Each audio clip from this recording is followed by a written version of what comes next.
So, welcome to this NTA Physics Mock Test 2 discussion.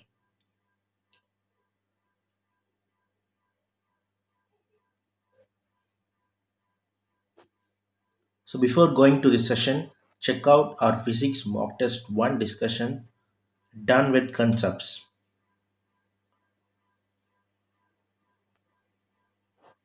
Make sure you subscribe our Neat Squad channel. Study is the only option left now.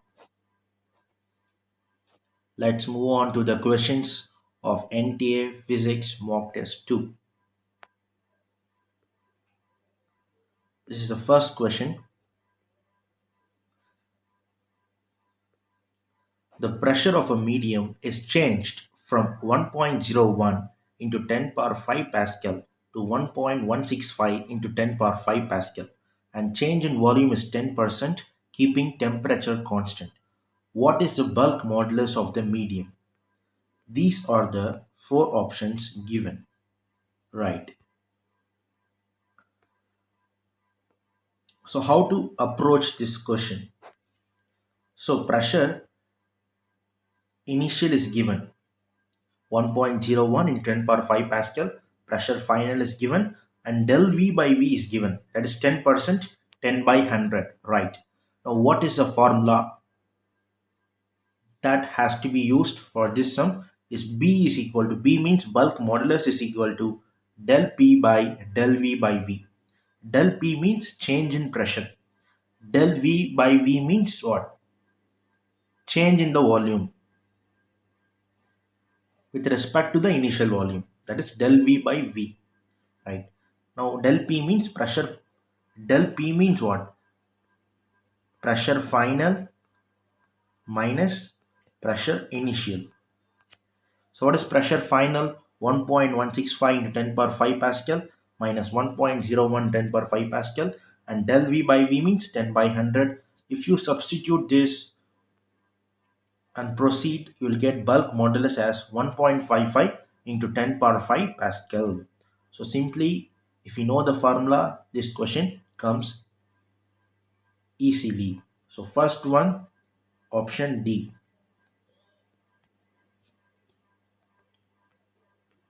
Now question 2. Two long straight conductors with current I1 and I2 are placed along x-axis and y-axis. A conductor is placed along x-axis carrying a current I1, and a conductor is placed along y-axis carrying a current I2. What is the equation of locus of point of for zero magnetic induction? You have to find the equation. Right. This is the diagram given, and these are the four options representing the question. How to approach this question? So before approaching this question, you should know what is right hand palm rule. So what is this right hand palm rule? Simply hold the conductor in your right hand. Example, you take this is a conductor carrying a current I1. Now hold this conductor in your right hand such that your thumb should point in the direction of current and your fingers should be like this. So your finger comes, it seems your finger comes out from this side. So it is represented by dot, and your finger goes into the plane of the paper on the other side.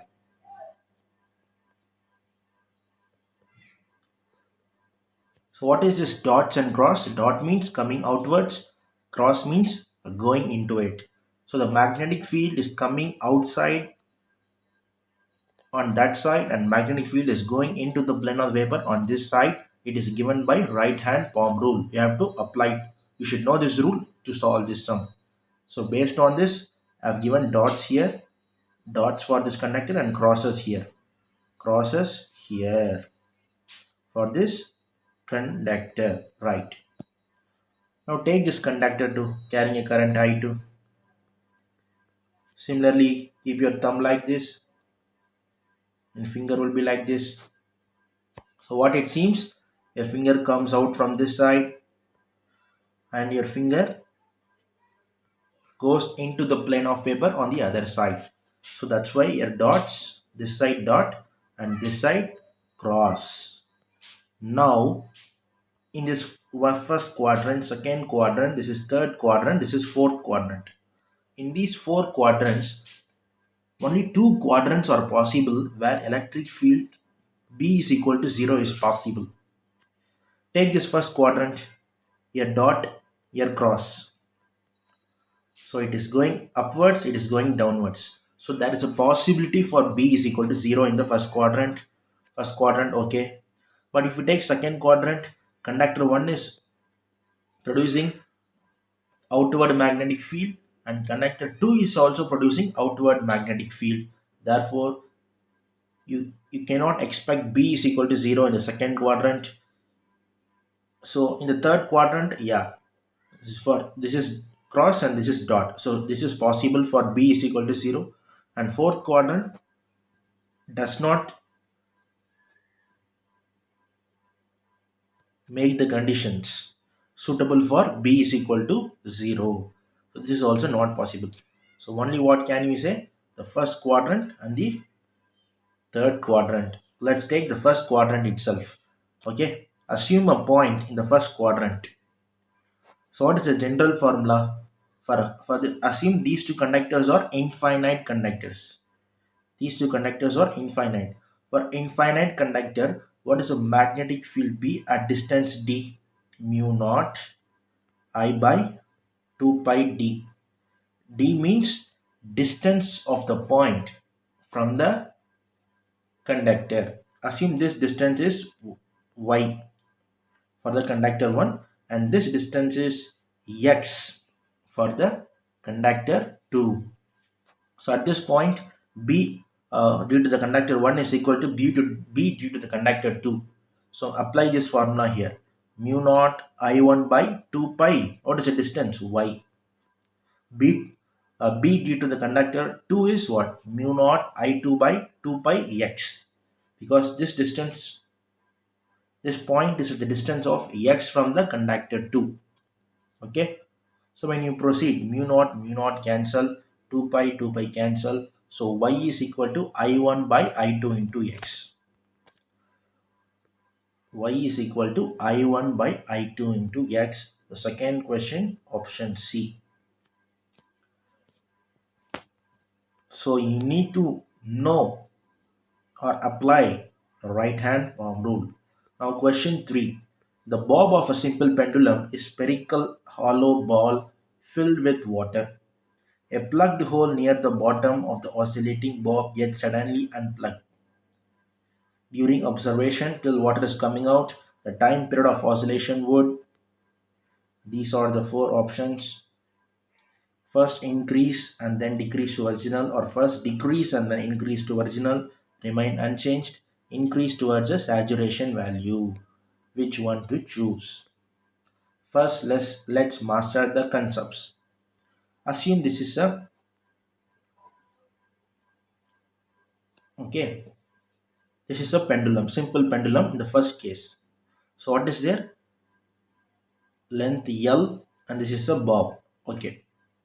L means not simply this length. L means don't think simply this length. That is misconception. Don't think L is from here to here. L is the distance between the point of suspension, that is this point, and the center of gravity. So L means the point of suspension to the center of gravity. Center of gravity is present at the point A for this bob. Okay, this is L. This is L. You have to first be clear with this concept.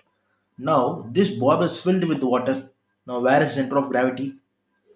Uniformly filled. The water is uniformly filled throughout the bob. So center of gravity will be at the same position. So L will not change. Same L. So T is equal to 2 pi root of L by G. T is equal to 2 pi root of L by G. Now what happens? Now the water starts leaking from this second bob. So water starts leaking. So what happens? Water level decreases. Water level decreases. So center of gravity always shift towards a heavier mass.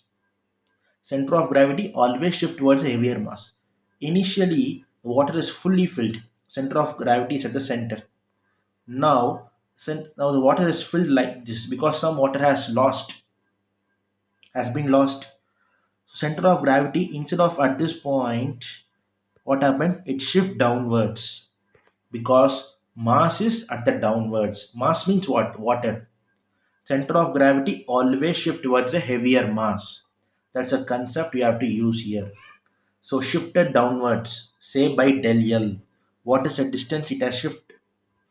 It has got shifted by del L distance. By del L distance. Now what is L actually? L plus del L. L plus del L. This is the actual L now. For this water leaking Bob. Still water is leaking but not completely leaked at the moment L plus del L. Right. Now what is the time period now you will say? T is equal to 2 pi root of L plus del L by G. Right. So what you have found? When L increases, time period also increases. So time period increases until water completely goes off. So water is there. When the water is still at this a very little water is left before completely getting leaked. A very little water is left with. So the center of gravity will be at this point. Say the shift is by del L. After the water is completely leaked and the bob becomes dry,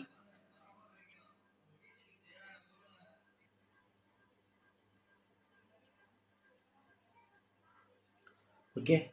So the after the water is completely gets leaked, so this becomes this bob.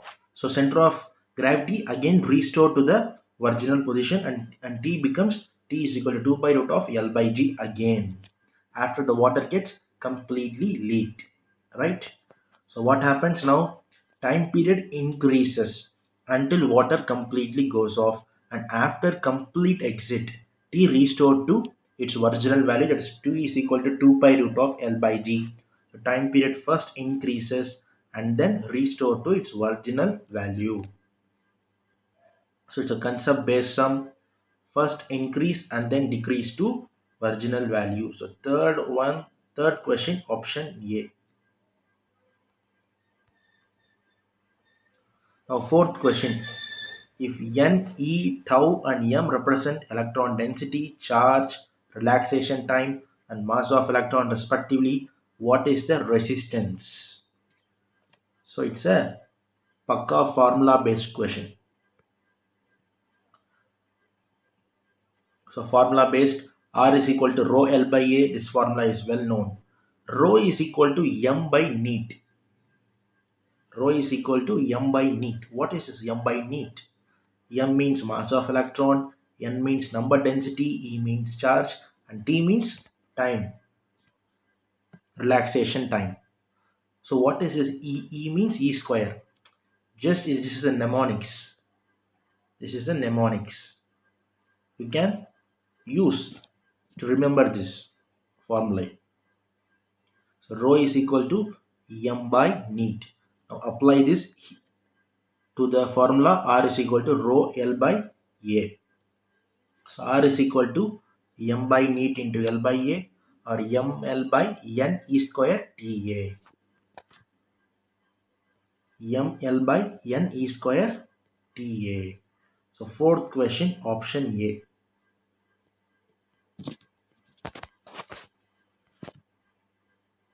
Fifth question. At room temperature, copper has free electron density. The electron drift velocity in a copper conductor of cross-sectional area is given carrying a current of 5.4 ampere will be. What is this Vd they are asking? It is also a simple formula based question. So you have to use the formula IE is equal to NAVDE. So Vd is equal to I by NAE. I is given, N is given, A is given, E you know. E means what? Charge of electron. 1.6 into 10 power minus 19. So when you substitute, V comes out to be in meter per second. But you cannot expect this answer to be given in the option. It is given 4 meter per second, zero point 0.4 meter per second. So either convert into centimeter or millimeter. Then check the answers. So I am converting it into millimeter. You know that 1 meter is equal to 100 centimeter or 1000 millimeter. So what happens? 10 power minus 4 into 10 power 3. So 10 power for 4.01 into 10 power minus 1, nothing but 0.401 millimeter per second. 0.4 millimeter per second. So question number 5, option D is correct. Now let's move on to sixth question. Three charges minus q1 plus q2 and minus q3 are placed as shown in the figure. What is the x component of the force on minus q1 is proportional to what? They're asking not the exact value, the proportional value. These are the four options.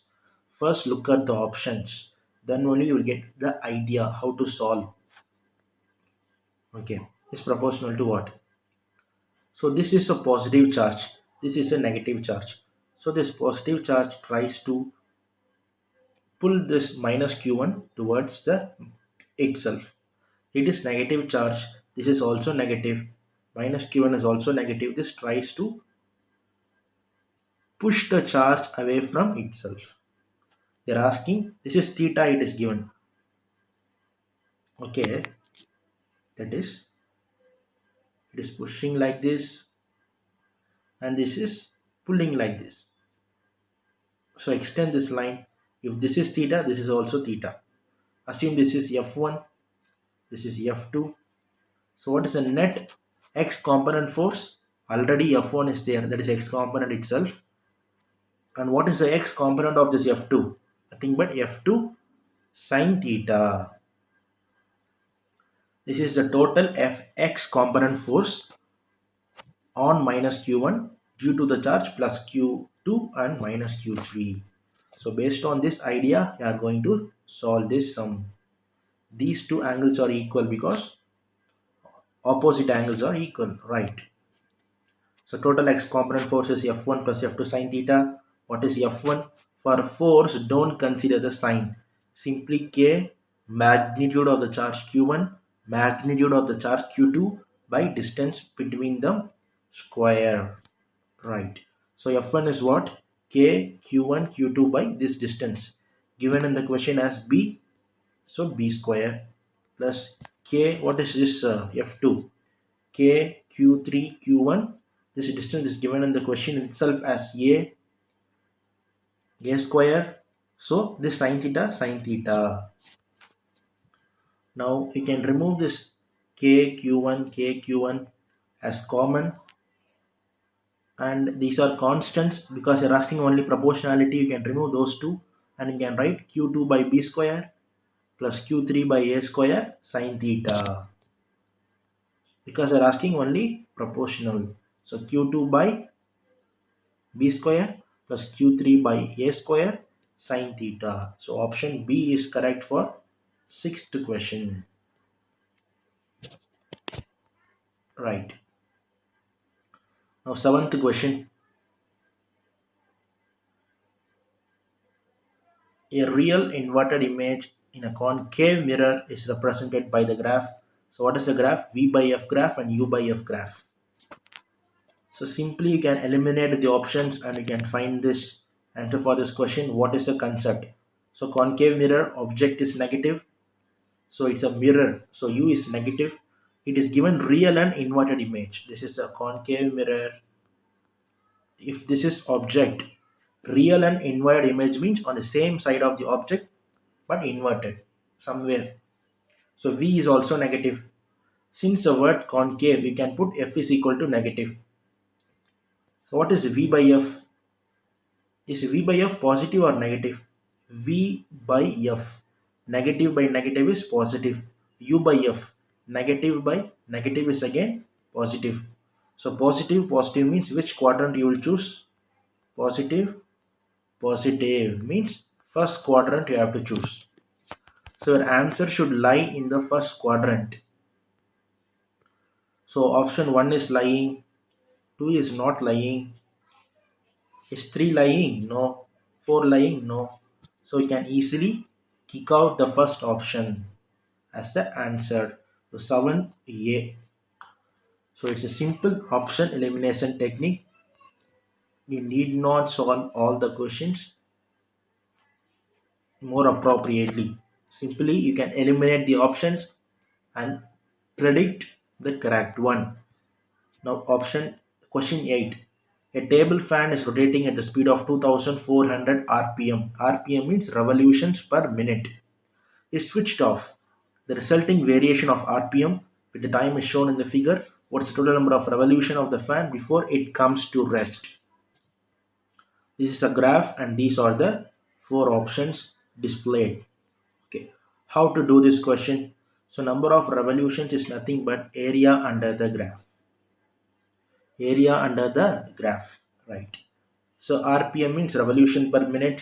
Your time is given in second. So you have to convert this RPM into revolution per second. Okay, revolution per minute. You have to convert this into 1 minute is 60 seconds. Okay, so like this you have to convert first. Then find area. Total area is equal to, you can divide this graph into three parts. First part, second part, third part. First part is in the shape of triangle, so half BH. Second part is in the shape of square, so A into B. Third part is in the shape of triangle, half into B into height. First part, if you see, if you take half, what is base? 8 seconds. What is this height? 2400 minus 600, but you should not leave as such. You have to convert this rpm into revolution per second, so you have to divide by 60. This is a very critical point of this question. If you forget to divide by 60, you may get different option from the original answer. So second part, 8 into 600, but don't forget to divide by 60 here also. Half into, what is this third part area? 24 minus 8 is 16, and this height is what? 600 by 60. So if you add all these, you will get 280. Simply you need to find the area under the graph. You are going to integrate it. Whenever you are going to integrate means are going to integrate what? This rpm and second from certain time period. Whenever you are going to integrate anything, you are going to find area under the graph. That is a basic idea of the mathematics. So 280 is correct option. 280 is correct option as we got.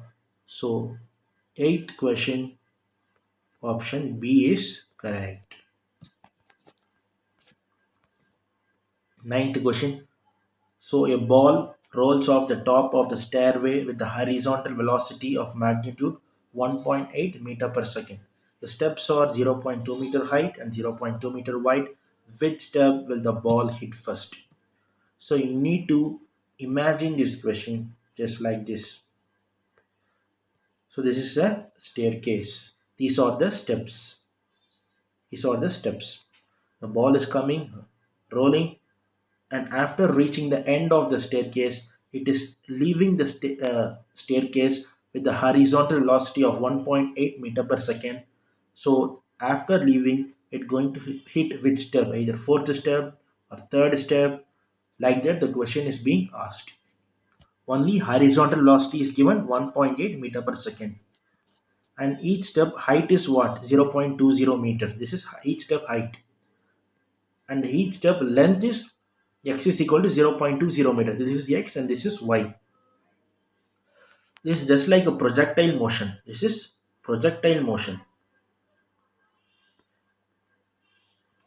If you find height of the projectile, Suppose if height of projectile is coming zero point 0.4 means, which step is that? It is zero point 0.2, it is zero point 0.4. So it is second step. Like this you are going to find. Okay? Yes. So this is the basic idea. N times y, because n means which step. N means the step number. N times y. First step means 1 into 0.20. Second step means 2 into 0.20, because height varies, right? So 1.8 meter per second. So it is ny, it is nx, right? Yes. Now ux is given because initially the velocity is along only x-axis direction. So 1.8 meter per second, which is constant, because we know that in projectile motion the velocity along x-axis is always constant, because acceleration along the x-axis is zero. Therefore, velocity along the x-axis is always constant in projectile motion. Now, what is uy? Initial velocity along y-axis is 0 meter per second. So Vx, velocity at any time t along the y-axis is same 1.8 meter per second, because it is constant. Because Ax, acceleration along the x-axis is 0. Now there is acceleration along the y-axis, that is g, minus g. So you can apply the three equations of motion with respect to y-axis only, because acceleration due to gravity, that is g, exists in y-axis. So Vy is equal to y minus Vy. Okay, minus Vy, because at this point if you take, this is Vx, this is Vy. So according to motion in a straight line, if anything upward means we take it with a positive sign. If anything downward means we take it with negative sign. If Vy is downwards, so we take it with negative sign. Is equal to uy minus gt. Nothing but v is equal to u plus at. G is also downwards. That's why we take minus g. Minus g into t. Uy is 0 because there is no initial velocity along the y-axis. So what can we say? Vy is equal to 10t. G means 10. Okay. So x-axis, constant velocity. You know that distance is equal to speed into time. Whenever constant velocity is there, you can apply this formula. Distance is equal to speed into time, or speed is equal to distance by time. Distance means nx. This is nx. Speed 1.8 always constant into t, that's time of flight. With respect to y-axis, constant acceleration is there, that is due to g. So x is equal to ut plus half at square with respect to y-axis. So s means minus ny, because height is downwards, because we are coming downwards, so height also is taken to be downwards. So minus ny is equal to uyt. Uy is 0 plus half ayt square. Ay means g is downwards, so minus g tf square. Tf means time of flight. So cancelling minus on both sides, you will get ny is equal to g by 2 tf square. Now what is tf? You can write, so tf is equal to, from equation 1, nx by 1.8. So apply this here in this tf square. So ny is equal to g by 2 into nx by 1.8 the whole square. If we cancel n square, you will get n like this. So you have to find this n. You have to find this n anyhow. What is y and x? You know that x is equal to, y is equal to 0.20 meter. It is given in the question itself. So you can do, you will get n is equal to 3.24. So it is greater than the third step. So 3.24, which means fourth step. Fourth step. Don't take 3.24 as third step,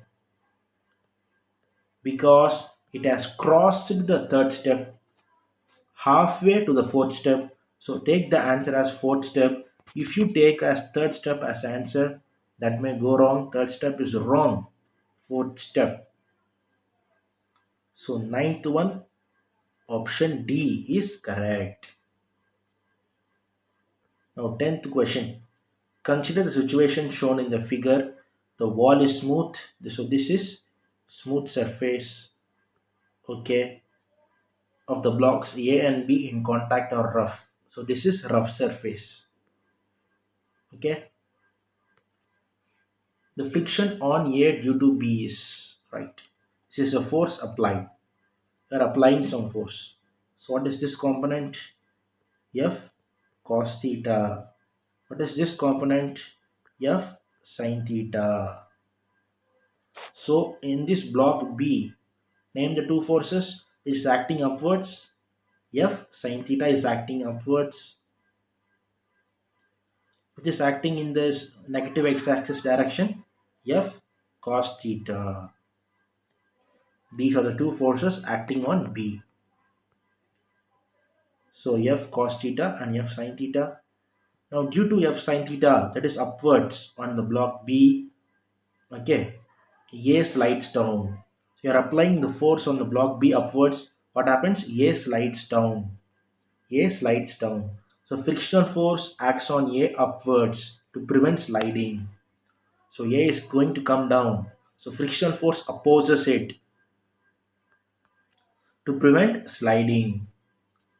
The frictional force acts on B downwards because it may go up. So friction force acts on B downwards. But the question is with respect to A.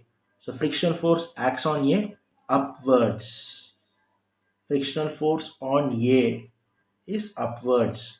So 10th one option A.